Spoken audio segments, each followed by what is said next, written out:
Welcome to the Daily Shift, where we merge neuroscience, biblical principles, and emotional regulation to help transform your life in about 1% of your day. We are on day 2 of 21 in the series called The Creative Blueprint. It's a manifestation challenge to help you to align your mind with God's purpose and redefine your reality. Yesterday, we explored the foundational role of clarity in creating intentional results. And today, we're diving into the next critical element, imagination, the tool God has given you to accelerate clarity and to unlock your potential. Hi, if you're new to me, my name is Raquel, and I'm your GPS for success.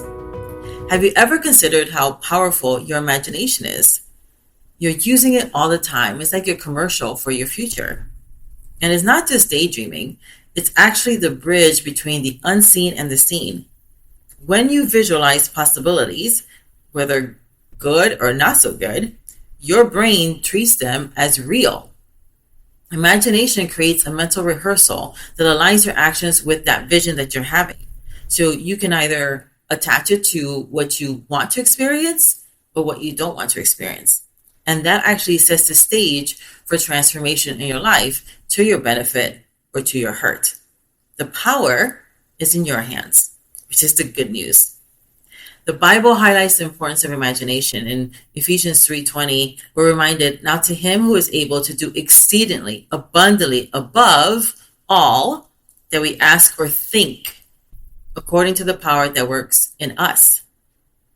Your ability to think and imagine is part of the power God works through you and in you.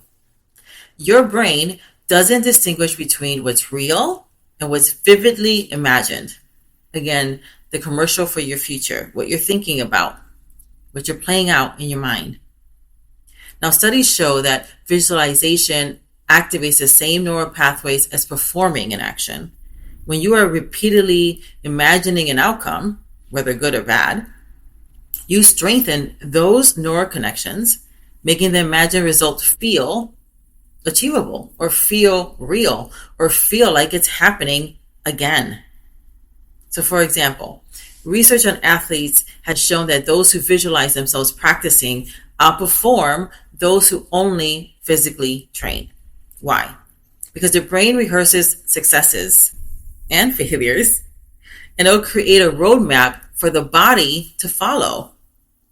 Imagination also engages the brain's default mode network, the DMN, the part responsible for creativity and future planning.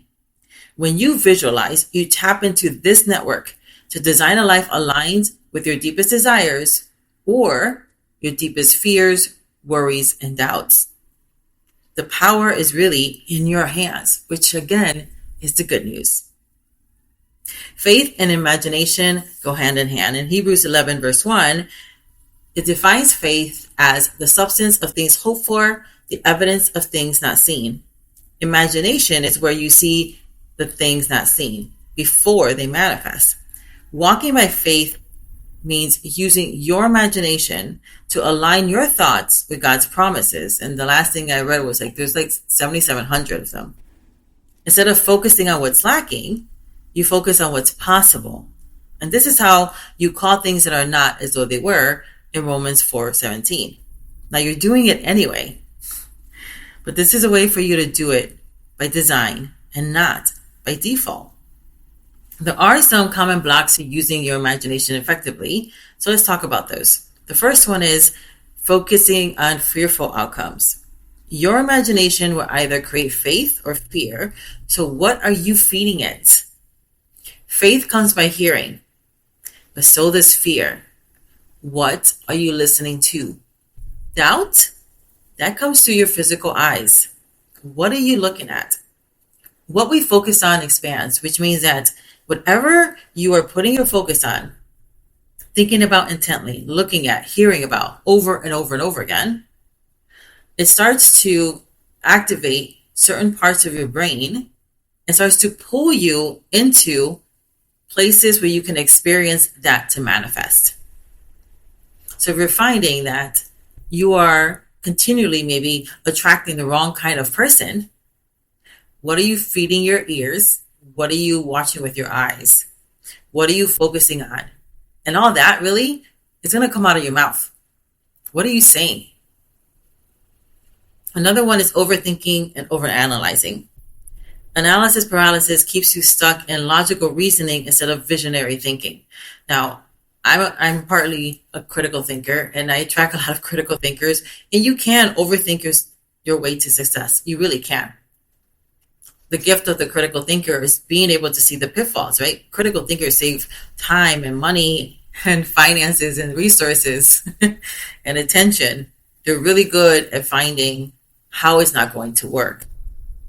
But when you use that superpower on yourself, now you can create a space where it takes you very long to move forward, miss opportunities, or to it become an internal critic.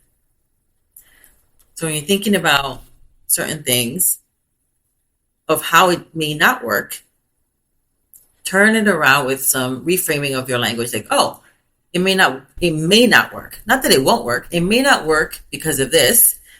Then create a game. How can I fix it? What is the next logical step? Use your superpowers in a positive way. Next, doubting your own worthiness. So you might think that's not for me. I can't have that. And again, doubt comes through your eyes, your physical eyes.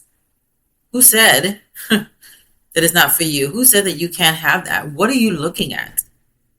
Because what you feed is what will grow. What you starve will die. These blocks are not permanent. They're just thought patterns, and they can be shifted. Let's go over some tools to activate imagination for clarity. The first one is the end vision exercise. Now, this tool helps you to imagine from the end result rather than toward it. And we do this a lot, right, in business, where we're like, okay, what is the end result? And then we're going to reverse engineer it. So if you're doing this as an exercise, you would just close your eyes and visualize your desired result as if it's already happened. Now, if you have trouble with visualization, that some people don't have that as one of the first ways the brain thinks. Like mine is not that. My top three are first social, and then music, and then self, which is identity. So for me, this doesn't always work. I need some help around that, and we're going to unpack that for you if that's for you. But if you're really great with imagination, you can see the end result, and then you can engage your senses. What do you see? What do you hear? What are you feeling? What are you smelling? Even if there's taste, what's in that reality?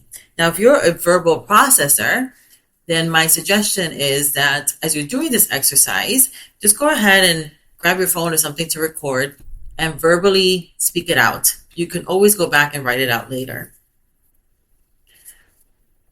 The next thing you would do in this exercise is affirm. This is who I am. This is what God has created me to be. Now, this simple exercise helps your brain map out the steps to get there, creating clarity about what needs to happen next. Nikola Tesla was amazing at this. He would end up imagining his inventions completely in his head, going over all those things. No, this is not going to work. This is going to work here. And actually building it in his head before he put pen to paper. That's why by the time he got to physically do the inventions, they pretty much always looked and worked out just the way he thought them up in his head. The next exercise is called visualization with affirmations. So you can combine the visualization with affirmations to reinforce your desired state. For example, you can say, I am fully aligned with God's purpose. My imagination reflects his vision for my life. And then as you visualize, speak the affirmations that reflect the clarity and outcomes you desire. You can do this for a few minutes any time of day. Now, to supercharge this, you can use some tapping. But what happens if you're waiting for something? You're at the doctor's office, at the dentist, you're waiting for your kids, you're waiting for your beloved. And you're like, okay, I have a few minutes. I just want to go ahead and start embodying this life that I want, but I don't want to tap in public. What you can do as you're doing this visualization, imagination exercise is create an L with your left hand, for example. So your index finger is up and your thumb is out, right? So it looks like an L, just so you can see where the shape is. And then that skin part that is between the index and the thumb, with your right hand, go ahead and pinch that skin part softly. Now, this is a great tapping point, especially in public. So while you're just imagining how you want your life to be, you can also tap there, right? Creating this emotional freedom technique option in order to supercharge what's happening. This is going to help your body really receive what you're saying and what you are imagining. The next one is the what if technique.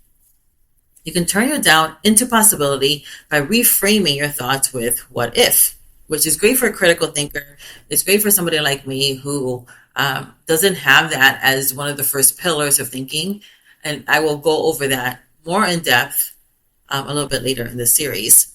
But for now, if you would know, you know yourself, and you know that maybe you are a critical thinker. Maybe it is difficult for you maybe to quote unquote think positive, or to sit there and imagine what it's going to feel like. It's kind of hard sometimes for somebody like me, for instance, to imagine what it's going to be like if I've actually never seen it, if I haven't experienced it for myself.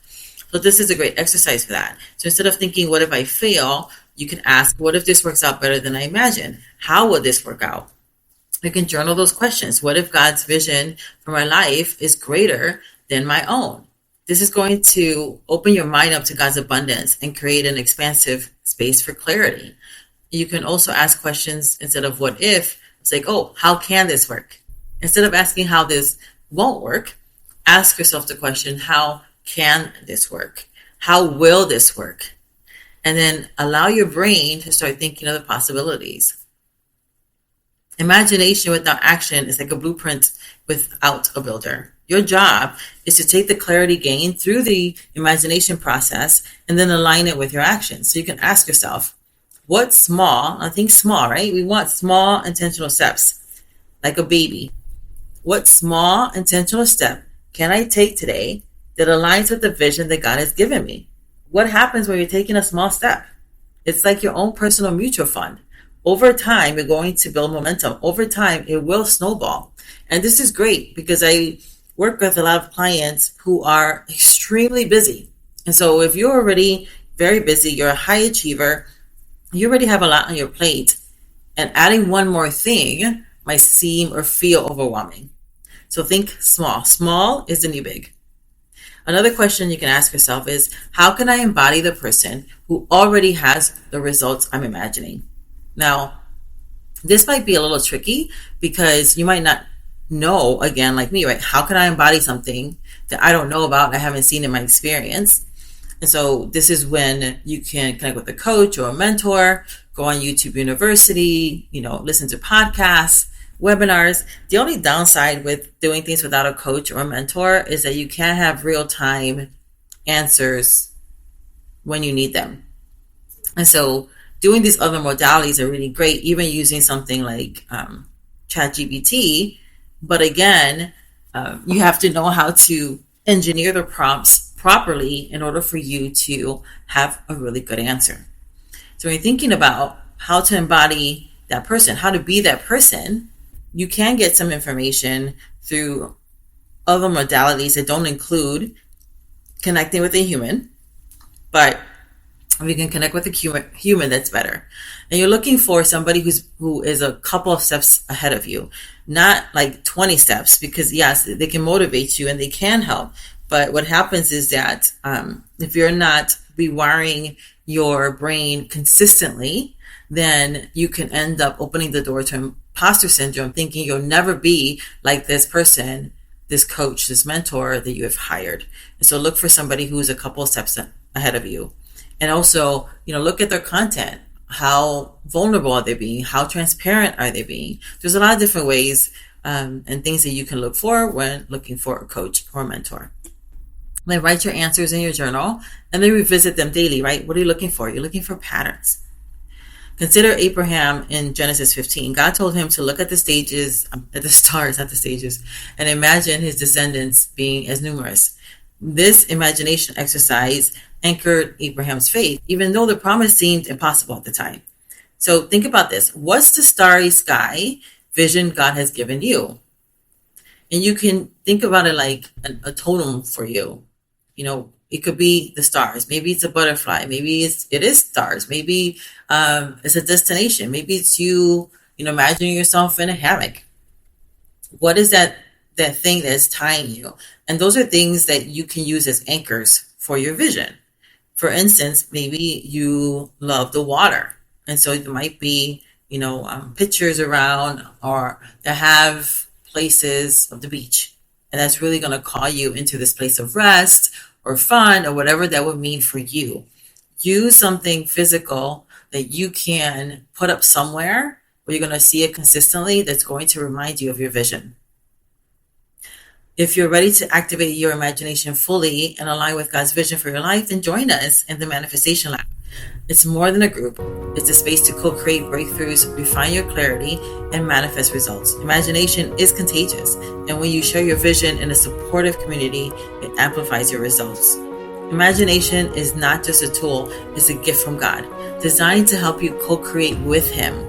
As you begin to align with your imagination with His promises, and again, there's like over 7,000, you'll see clarity and faith merge, unlocking the life He's already prepared for you. Remember, you are already a powerful creator. So take a few minutes today to use one of the tools that I've shared and let me know how it works for you. Tomorrow, we're going to explore how to harness focus and eliminate distractions to stay on track with your vision. And until then, may God's riches and best be yours. Bye for now.